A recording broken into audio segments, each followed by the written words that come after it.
A tragic shed fire in Hyannis takes the life of an 8-year-old boy. A grant will help the Barnstable Police Department pay for necessary equipment and find out what town officials are doing to prepare for the impacts of climate change. These stories and more on this episode of Barnstable Today. It's Tuesday, September 23rd, 2014. I'm Sarah Mannel.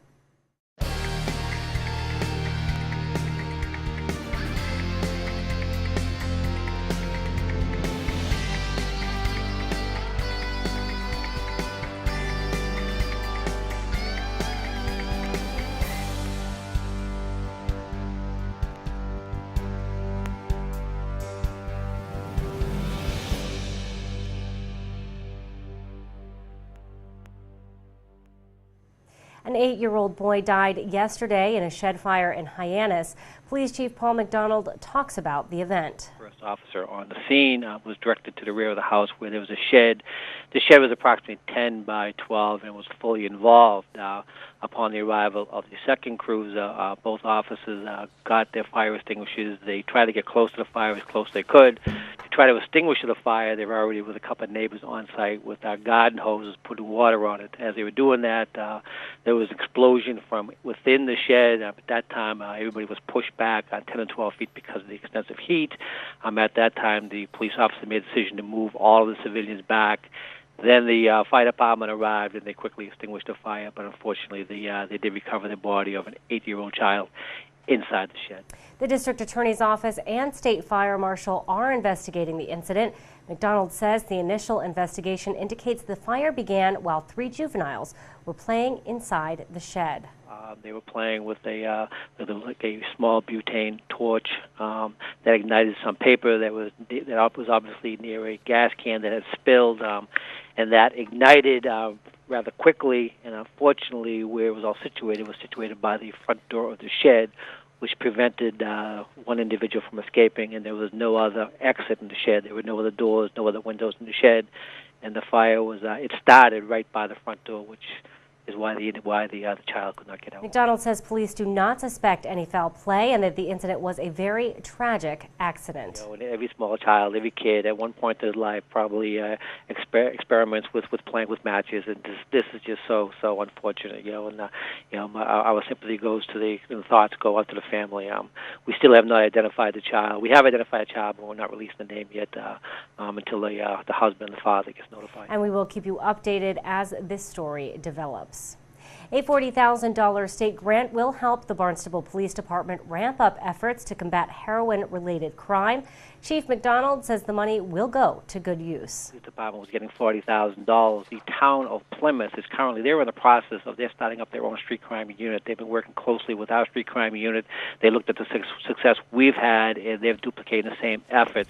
They're getting $100,000 from the state. We're getting $40,000 from the state. We'd made a presentation in front of the county.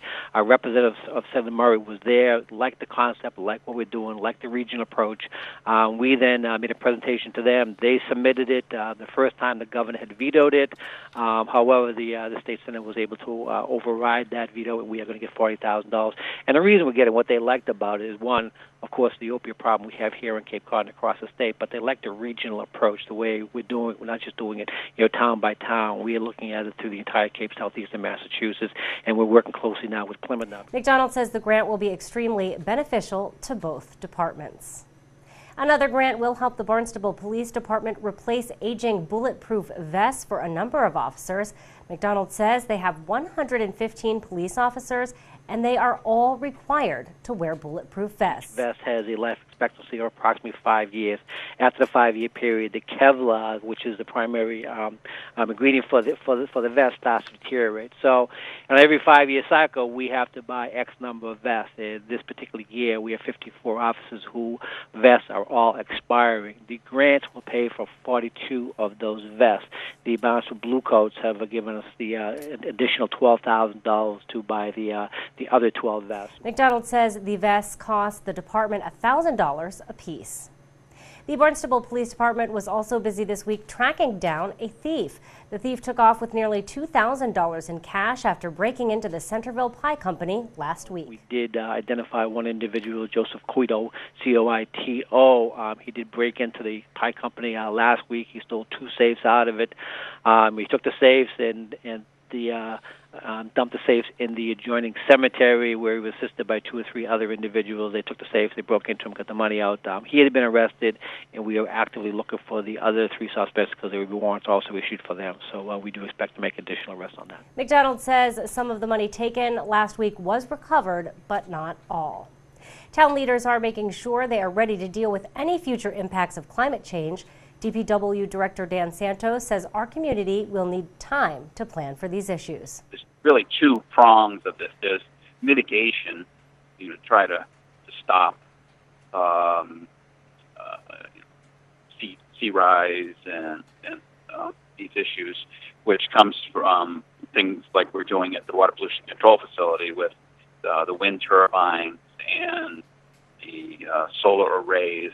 So these things reduce the town's carbon footprint, make us less reliant on fossil fuels, which has the long-term benefit of helping the environment. So there's those kind of mitigation things. But then there's how do you plan for the future and with these things coming, and so you don't have buildings in the way, or you don't have structures that are below where sea level may come to. So a lot of that's in zoning and planning, which is kind of minimizing what might come. But from public works, we have to be concerned with, we have marinas and we have facilities that may be below certain water levels in the future. So we have to plan in our work, and we started to do this, okay, well, if we're going to replace that beach facility, do we do it in the exact place it is now, or do we move it back? Do we try to anticipate what's going to come? So at this point, there's not a lot of physical work going on, but it's just bringing the thought of this into our processes, so that when we have meetings and we do planning, that we're considering this stuff, and that things aren't going to be the same in the future as they are now. So what do we do to affect that? Being aware that some changes may take place in the future will help officials make important decisions about infrastructure. And, some of our buildings stay around. As you know, Town Hall has been there over 100 years. Other facilities, they're not as permanent. So you got to think about that too.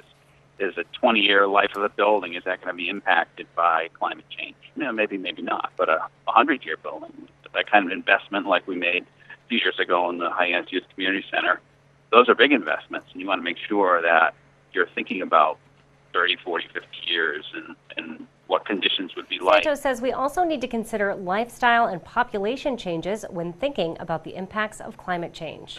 These are almost imperceptible changes that we respond to from year to year, and you look back 10 years and you say, what, we have more people doing this now, or more equipment that deals with taking trees down after these wind events. Santos says looking ahead to the future will make our community better prepared for any impacts of climate change.